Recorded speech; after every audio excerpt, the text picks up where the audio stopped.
छत्तीसगढ़ विधानसभा के बजट सत्र की शुरुआत राज्यपाल के अभिभाषण के साथ शुरू हो गई। सत्र के पहले दिन राज्यपाल ने अपने अभिभाषण में जहां सरकार की अहम योजनाओं और उपलब्धियां गिनाई।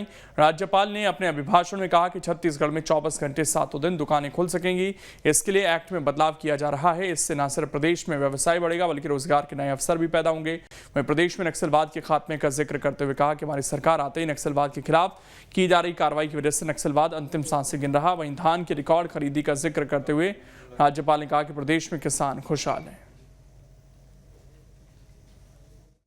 मेरी सरकार कारोबारियों को बढ़ावा देने के लिए लगातार प्रयत्नशील है। कारोबारी अपना व्यवस्था के लिए अधिक समय से इसके लिए हमने एक्ट में बदलाव लिया है। श्रमिकों के हितों में संरक्षित करते हुए अब दुकानें 26 घंटे 7 दिन खुल रही सकेगी। इसमें न केवल व्यवसाय बढ़ेगा बल्कि रोजगार के नए अवसर पैदा होंगे, कंज्यूमर्स को भी सुविधा होगी। मेरी सरकार ने प्रदेश नक्सलवाद के जड़ से समाप्त करने के दिशा में प्रभावी कार्य किया है। केंद्रीय गृह मंत्री श्री अमित शाह जी के मार्गदर्शन में देश की 31 मार्च 2026 तक नक्सल हिंसा से मुक्त करने का लक्ष्य रखा गया है। इस लक्ष्य की प्राप्त करने के लिए प्रभावी रणनीति बनाई गई है। इसके अनुरूप लगातार कार्रवाई की जा रही है। नक्सलवाद छत्तीसगढ़ में अब अंतिम सांसें ले रहा है। मेरी सरकार की कुशल रणनीति जवानों की हौसले और आम जनता की संकल्प पे बूते एरिया डोमिनेशन के सतत कार्रवाई की जा रही है। 14 महीने की अवधि 300 से अधिक नक्सल मार गिराए गए। 972 नक्सली आत्मसमर्पण कर चुके हैं।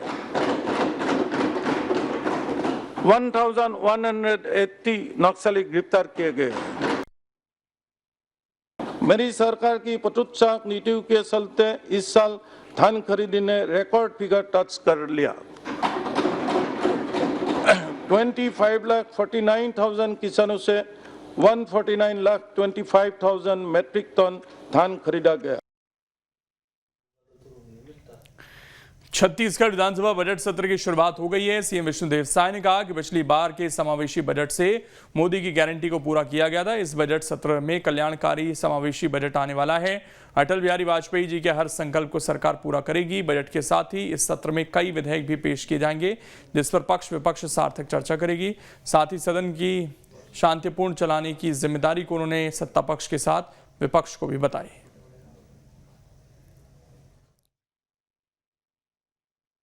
सरकार ने प्रदेश के हर वर्ग को लाभ पहुंचाया है और इस साल भी जो बजट आएगा वो जन कल्याणकारी और समावेशी बजट होगा।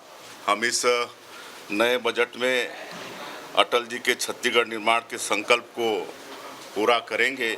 विकसित छत्तीसगढ़ निर्माण की दिशा में सरकार तेजी से कदम उठाएगी और इस सत्र में कई नए विधेयक भी आने वाले हैं और जिस पर पक्ष और विपक्ष के सभी साथियों से सार्थक चर्चा भी। मुझे खुशी है कि हमारा ये प्रदेश रजत जयंती वर्ष में प्रवेश किया है। 25वें साल में हम लोग प्रवेश किए हैं और विधानसभा का भी रजत जयंती वर्ष है और हमारा विधानसभा भवन करीब करीब बनकर तैयार है। आज उसका विजिट भी है और हमको लगता है कि अगला हमारा विधानसभा का सत्र नए भवन में होगा और मैं अंत में फिर से पूरे प्रदेशवासियों को शुभकामनाएं देना चाहूँगा और मुझे उम्मीद है कि छत्तीसगढ़ विधानसभा में लोकतंत्र की मजबूत परंपरा है और इस पूरे बजट सत्र में सदन में सौहार्दपूर्ण वातावरण में चर्चाएं होंगी और छत्तीसगढ़ के विकास के कई काम यहां पर संपन्न होंगे। राज्यपाल के अभिभाषण को लेकर पूर्व सीएम ने निशाना साधा। उन्होंने कहा कि अभिभाषण में कुछ नया नहीं, सरकार ने हमारी ही योजना का नाम बदलकर लागू किया। सरकार ने पुराने आंकड़ों को कॉपी पेस्ट का काम किया। राज्यपाल के अभिभाषण में नया कुछ नहीं है, वही सारी पुरानी बातें हैं। योजनाओं के नाम से नई कोई योजना नहीं है। जो योजना हमारी सरकार में संचालित थी उन्हीं योजनाओं का उल्लेख इस राज्यपाल के अभिभाषण में भी देखने को मिला है। चाहे वो राशन वितरण की बात हो, चाहे भूमिहीन श्रमिकों को पैसा देने की बात हो, बल्कि उसमें तो पिछले साल 1 साल का पैसा दिया ही नहीं। रेडी टू स्वामी आत्मानंद अंग्रेजी स्कूल, अब उसी का नाम बदल दिया PM श्री। वीर नारायण सिंह स्वास्थ्य योजना जो डॉक्टर खूबचंद बघेल जी के नाम से संचालित था, नाम भी बदल दिया और योजनाएं वही है।